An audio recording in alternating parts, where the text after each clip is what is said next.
Blog Talk Radio. Hello, everyone, and welcome to Gypsy Poet Radio here on blogtalkradio.com/Gypsy Poet. I'm the Gypsy Poet, and of course, with me is the lovely, wonderful, talented, and mysterious but substantial Girl George. Say it with me, people. Girl George, Girl George, Girl George, Girl George. Oh, what a fabulous show we got today. Oh, my. We got an awesome guitar player, not just any guitar player, a blues guitar player. Girl George hit home with me one more time, as she always does, with none other than the guitarist from Mother Earth and Anne Murray, my favorite, Robert Cardwell. Everybody with me? Hi, Robert. How are you doing? I'm good, George. How are you? It seems like forever since I've heard your voice. Yeah, I think the last time I see you was like in 1973. Well, it could be. I can't argue. Well, I met you at the Red Dog Saloon right after I just had an operation, and Ed White came in the hospital room with everybody from the Red Dog had big baskets full of flowers. He had bought out the whole flower stand and brought them into me at the hospital room. And then I met you right after that at the Red Dog. And you were a friend of Ed White's, right? Yes, I was. Tell us about Ed White. What's that? Tell us about Ed White. Mm-hmm. Ed White was a larger-than-life character. The man was about, 5'10", somewhere in there, kind of a stout dude. He had flaming red hair and a balding head, so he let the sides grow out. And he looked like a Viking. Additionally, he had a wonderful vice that I picked up from him called Glenlivet Scotch. And from his years of carousing and gambling, his two uncles were professional gamblers. Ed turned me on to this Glenlivet Scotch single malt. And he had a whiskey voice that I wish could be framed or somebody had recorded so we could sample it. But he was an amazing character and a good friend. So did you meet him before he opened the Red Dog Saloon? No, I met him just after he'd come into town, and I found out from him later that he just had a string of good luck playing with his uncles and other marks around the country. And so he was bringing his cash to Nashville, and he was going to build and open this Red Dog Saloon. I met him at a dinner he was throwing, one of those, everybody here in the room, let's go. We got to talking. He found out who I was. I found out who he was, and we became instant friends. Ed was a trip, but he was a genius promotion. He would do the construction of things with people that were basically on the street. They had an informal group, but it was outside of the conventional union contractor type of thing. And then he served nickel beer at his grand opening, so the place was packed. And I remember his outfit was a green tuxedo to go with his red hair. The guy was a trip. Didn't he have a yellow hearse, too? His daughter was talking about he had a yellow hearse. I'm sure that was David Allen Coe. Oh, I thought he did. His daughter said he gave her a monkey. Did you ever see the monkey? I never saw the monkey, no. Never he met was his married daughter. to that girl that had that secondhand store there, the Secondhand Rose. And his daughter told a lot of stories about him. Or her daughter, so it was his stepdaughter. Okay. Her name's Marcy Eden or something like that. And she said he had a hearse and he picked her up from school in a hearse. I think it was a yellow hearse. And that he got her a monkey for Christmas. Well, the only and one time he dropped his gun in the bank. He used to carry a gun in his pants, in the belt buckle. And he went in the bank and it fell through the leg and fell on the. Well, he had a lot of cash to carry from the gold mine he was running. He had a gold mine? All those nickels for the beers. From the Red Dog Saloon? Yeah. Red Dog Saloon was the first hip place in Nashville. Before that, there was just all these country and western places, right? I can't remember when the exit in was finished. That was afterwards. Guaranteed. That was, it was yeah. afterwards. Well, he had the first underground place, absolutely.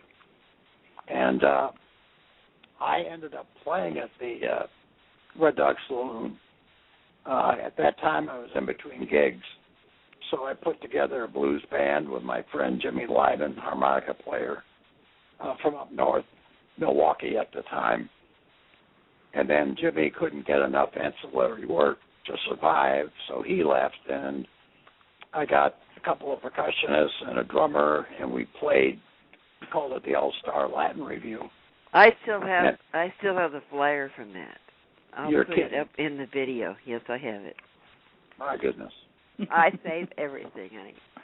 Me and Star played there all the time. We loved the Red Dog Saloon. We did the lobotomy there, our play.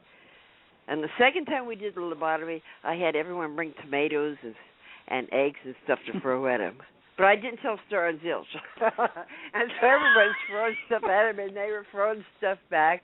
It was great. And he let us do it. He didn't Talk about salting the audience, George. Yeah. My goodness. So remember, how did you start playing with Mother Earth? Say what now?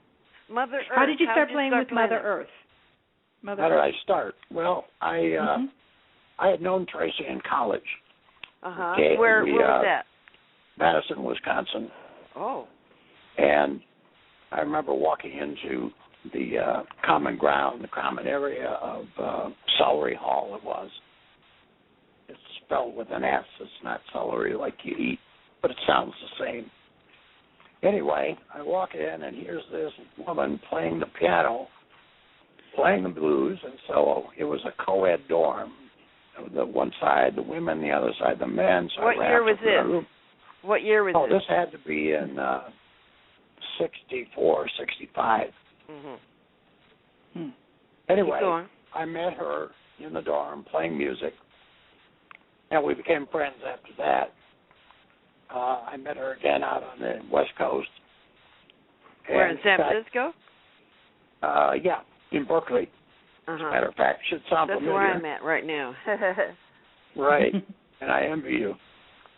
Anyway, I was doing my wanderlust thing at that time, traveling all over. I ended up in Mexico, up in the mountains, staying in Ken Kesey's driver's studio up there.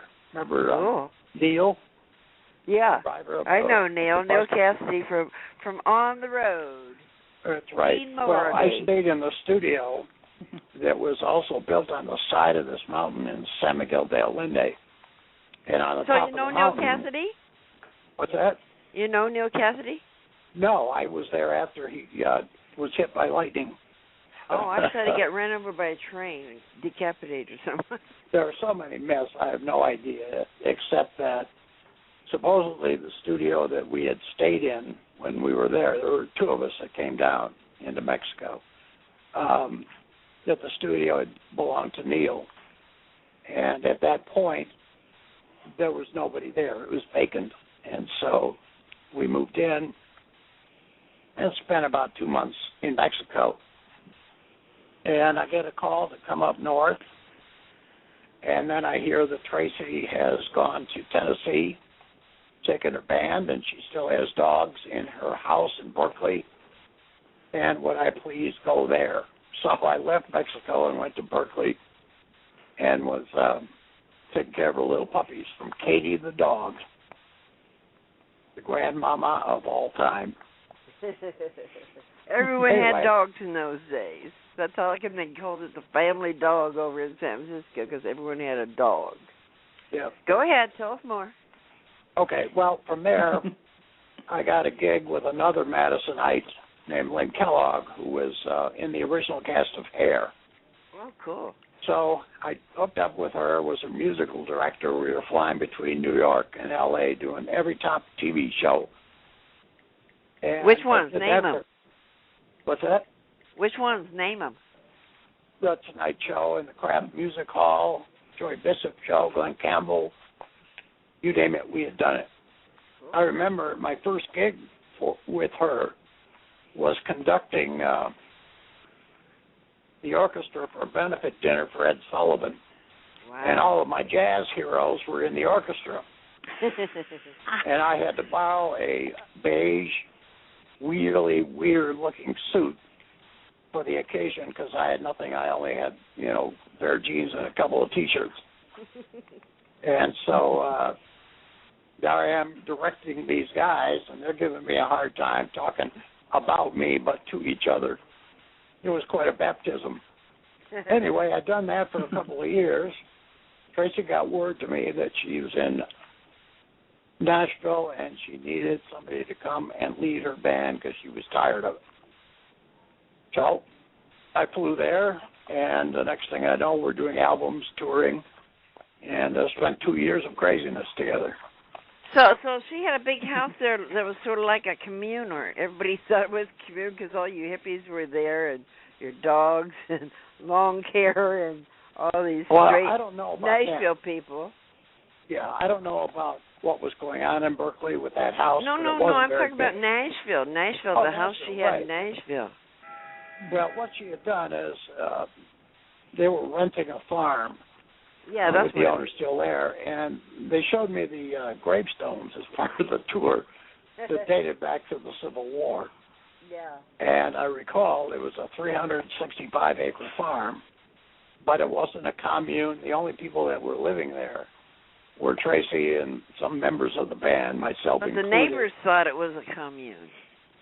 That could be. Yeah, the old guy that owned the place lived about half a mile from our house. And he'd get liquored up and come around trying to figure out what was going on. But it was very near Mount Juliet, just outside of Mount Juliet in Tennessee. And the people in town, that's when I got introduced to Southern politeness. Y'all come back here.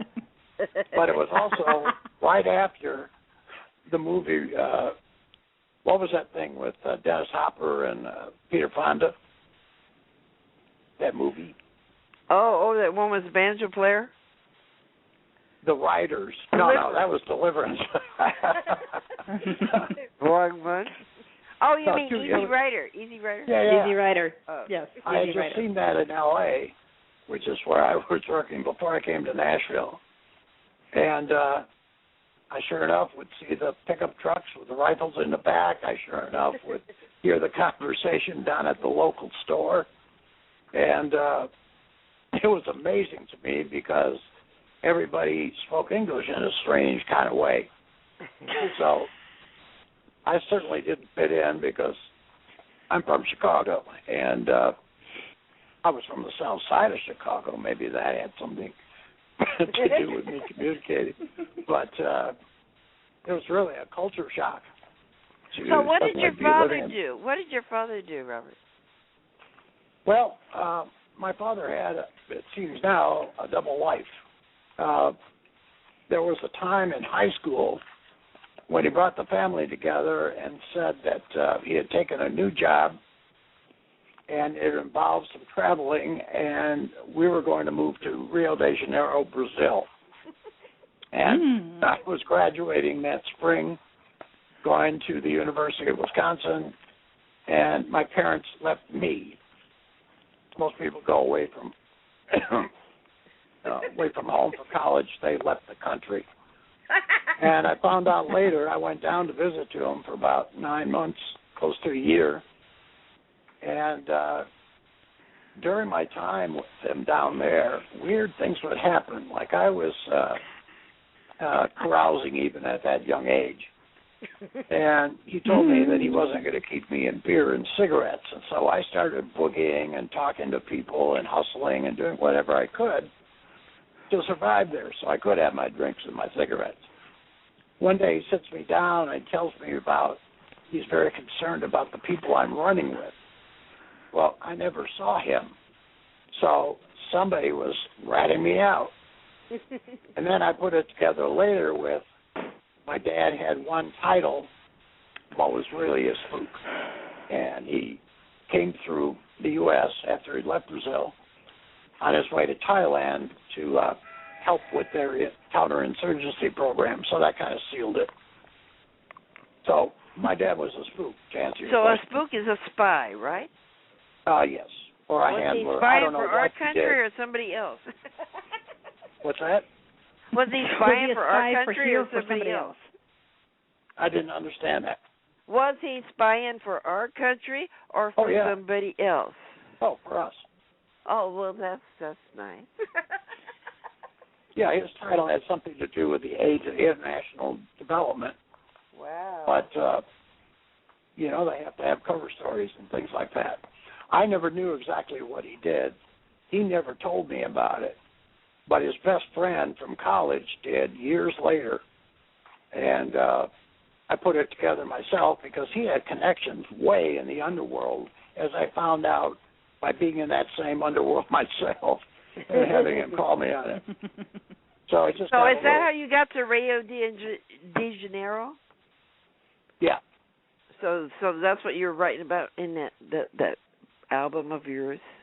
Oh, that's right. I every time I play for myself, I would play Brazilian music that I learned down there. I fell in love with the feel and the rhythms. It's sort of like, can you imagine the U.S. united around one kind of music? I mean, there's no country and R&B and none of the opposites. It's just one, and that's that boogie samba that they do down there. Yeah. And come carnival time, which is the same as Mardi Gras, it's around Lent that they have this thing, and it's a wonderful celebration, and everybody across the entire country goes crazy. And I remember standing on a bus corner waiting for a bus. That's how I learned the language down there. I go get lost on bus rides and then try and find myself back. Well, you get to know language, or at least the bare necessities, pretty quick. And also the people, if you're trying to speak their language, they're glad to help you. So that's how I got involved in so many things, because I had the heart and the consideration not to be a typical American. But on the other how hand, did you start playing with Anne Murray? Well, a couple of years after I left Mother Earth, I was still in and out of Nashville, playing at the Red Dog Saloon. I went to a friend of mine who worked for Billboard magazine at the time, wanted me to pull some of my compadres together and do a spec session, because his soon-to-be girlfriend, I guess this whole thing was designed to make him look good in her eyes, he wanted me to arrange and produce and do whatever needed to be done to get a couple of demo songs out on this girl.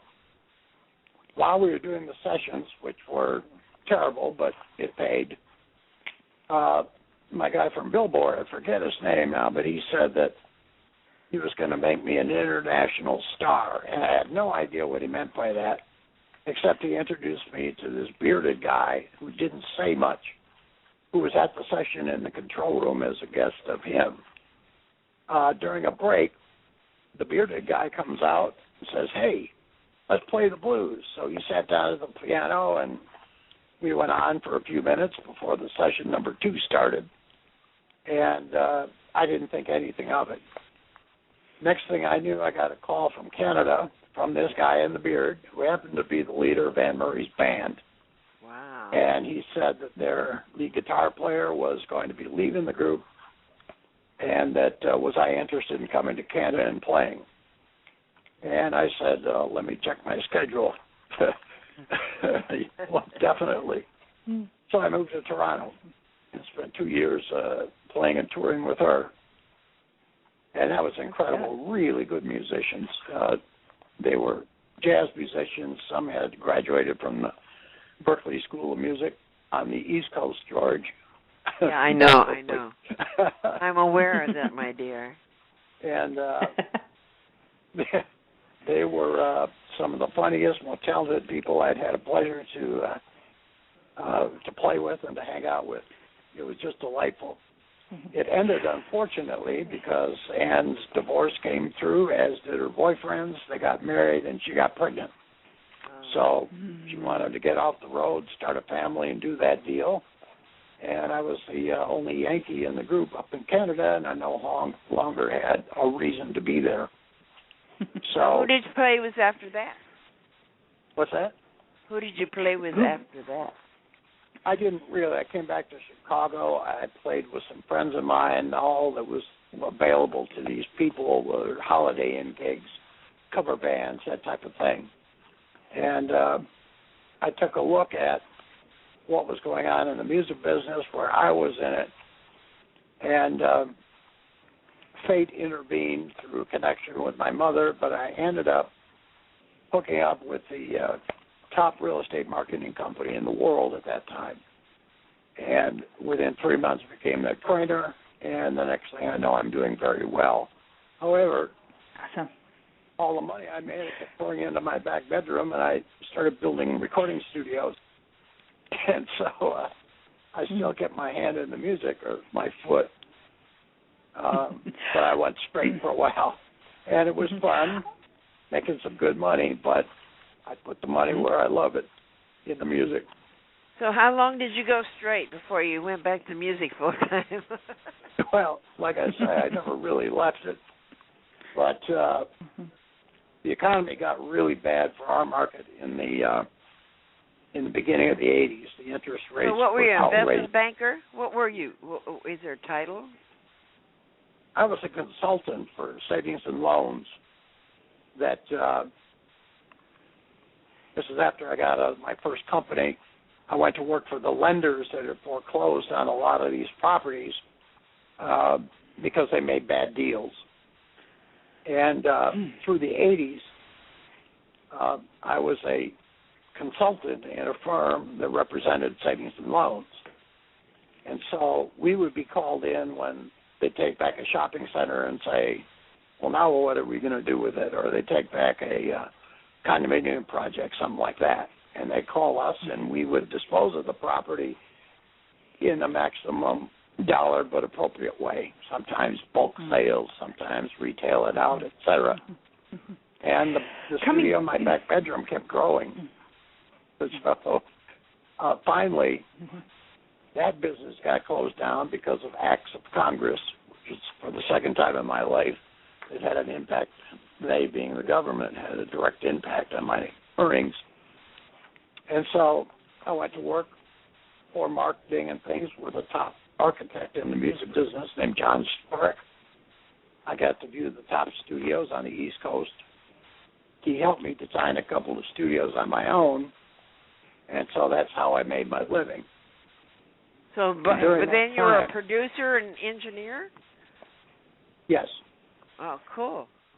I had a studio in Opelousas, Louisiana, of all places. So you ended up in Louisiana with a studio, yeah, right? But see, I was really there as a management real estate person on a theme park that these people were building. I convinced them that they could build a studio first for a mere $100,000, and I came along with it because I had no place to go back to in Florida. And I ran that and produced a bunch of Cajun music. So how did you end up in Wichita, Kansas? Wichita, Kansas had to do with my parents totally burning bridges by dying. Oh. And I'm from Chicago. My mother continued to stay there for years. And when she finally died, the house was sold. And I had a friend in Colorado who I went to visit, and I had met this young lady, Rochelle Koba, who's a singer and guitar player, blues and R&B, very, very talented, writes songs. And after seeing my friend in Colorado, I came to Wichita to see how she was doing and to help her put a few showcase bands together and do some work around here to, they have contacts in every district of the International Blues Society. If you win the contest, you go down and are able to compete in Memphis for the International Blues Contest that's held every year. So that was what was at stake. And then I ran into some health problems, too much boogieing earlier in my life. And I ended up staying here really by default because Chicago was a dead end, and for a while there, I was too ill to be moving around and taking on new adventures. Hmm. So here I am, and about ready to make a move, but I couldn't tell you where or when. Oh, come to the Bay Area. There you go. Earlier, you mentioned in the show about you had some jazz influences. I was wondering what if you can name one or two of them that influenced you the most. Sure. Mm-hmm. But I can't really pronounce their names because they're Portuguese. They're Brazilian. There's one amazing guitar player down there who I idolized, and I went to see him play. And his father, fortunately, was a big fan of the Boy Scouts, and he named his kid Baden Powell. Oh, wow. The Powell comes after the guy that formed the Boy Scouts, and so that's easy, Baden Powell. But there's another guy down there named Paulinho Nogueira, who is just an awesome player. And I was really immersed in it because they made one instrument and maybe a shaker or a berimbau, something of percussion, and it was a complete orchestra. They played bass with their thumbs, the middle rhythm and lead on top, because they come up classically trained, and they have that amazing facility and technique. But remember I said about being the samba being common to everybody down there, and that includes the musicians. A lot of them are classically trained and have wonderful knowledge of music, but they got that boogie going on inside. And that's what attracted me to the music in the first place. It seemed to cover all bases. So those were simmering in me, and finally when I had some studio time of my own, I had just finished selling the studio, and part of my deal was to be able to use it at night when nobody was there. And I'd bicycle in from 15 miles out of town to work on what eventually became this album that you talked about, George. I mentioned that on Facebook. It's called Brazil Remembered by Batucada. And people could hear that on Facebook. But I anticipate that. Excuse me? I said I anticipate that because Latin music, you hit the nail on the head with me right there. Well, I Brazilian love is a little different than Latin. Gypsy, there's a different emphasis on the syllable of the boogie, but it gets you nonetheless. And doing that album was like my PhD in music, because to get to the point where I could play through all that stuff and put what I did together, I had to learn a lot of music, and I learned it mostly myself from books and from other people. So it was a graduation of sorts. And once I was done with that, I had really nothing left to prove, and haven't really been interested in any live playing lately. Although I did put together with Rochelle here in Wichita a half a band, so to speak, and we would go play at clubs around town. And there were blues gigs, and they were easy, but even that, just playing gigs around town, was becoming real difficult for me to do. Oh, wow. That is an amazing story here. You've got a lot going on. You have a very, very rich tale to tell. I would like to see this in a publication at one point or another.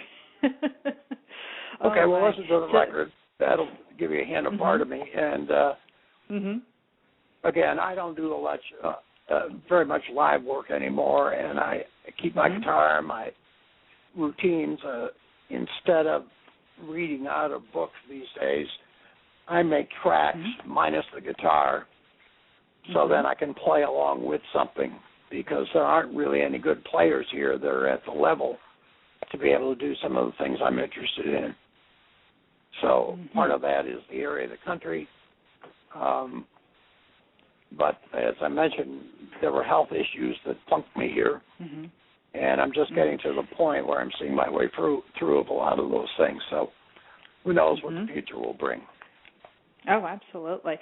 With less than a minute to go, is there anything else you wanted to plug or mention? Not really, except hello. Okay. You've both been very gracious, and I welcome the opportunity to rap to somebody about all this. Oh, awesome. Well, it's been a really awesome afternoon, and I really enjoyed the show. And I'm sitting here listening to all the tales of course, you and Girl George bouncing off with a couple of questions with me in there. It's like an amazing story to tell. I would love to hear more of the music that you've got.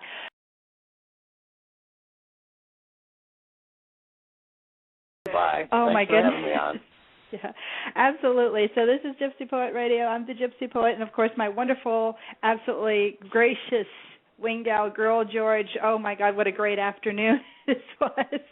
Oh my goodness, thank you so very, very much. What a great afternoon. Okay, I'm signing off. Girl George, it was great. Robert, you are wonderful, and I anticipate to see more of your work. Guys, look him up on Facebook whenever you possibly can. The show is going to go in the archives within 10, 15 minutes after the show. This is the Gypsy Poet saying adieu for now. Ciao. Bye.